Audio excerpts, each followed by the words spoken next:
Hello guys, সালাম আলাইকুম। এটা শাহবাগ।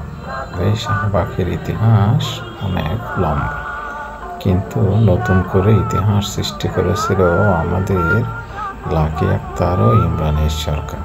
কতে কাদের মোল্লা, শতে সালাউদ্দিন, রতে রাজাকার ইত্যাদি স্লোগান দিয়ে কামরুলের সরকারের ফাঁসির কার্যকর করেছিল এবং তারা সারা বাংলাদেশে পতাকা উত্তোলনের জন্য কর্মসূচি হাতে নিয়েছিল। এই কর্মসূচিতে সবাই সারা বাংলাদেশে পতাকা উত্তোলন করেছিল ও দিয়া শিখা প্রজ্বলিত করেছিল।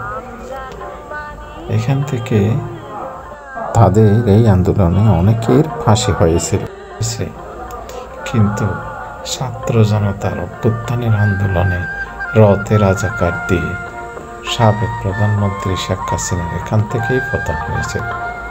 এখান থেকে শুরু হয়েছিল তাহার পতনের কর্মসূচি। সুতরাং এই ইতিহাস অনেক লম্বা, শাহবাগের ইতিহাস। কিন্তু আমার প্রশ্ন হলো, এই শাহবাগে এক সাইডে অবস্থিত বঙ্গবন্ধু শেখ মুজিব মেডিকেল, অন্য প্রান্তে অবস্থিত বারডেম হসপিটাল। এত বড় বড় হসপিটাল ও জাতীয় জাদুঘর থাকা সত্ত্বেও এখানে মানুষের রোগীদের আনাগোনার কোনো কমতি নেই।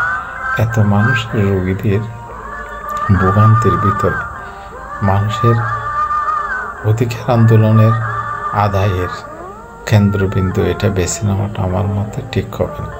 এই অধিকার আদায়ের জন্য অন্য কোথাও জায়গায় যদি তাদের পুনর্বাসন করা হয় তাহলে আমার মতে ঠিক হবে, কারণ এখানে বিভিন্ন ধরনের রোগীরা আসা যাওয়া করে।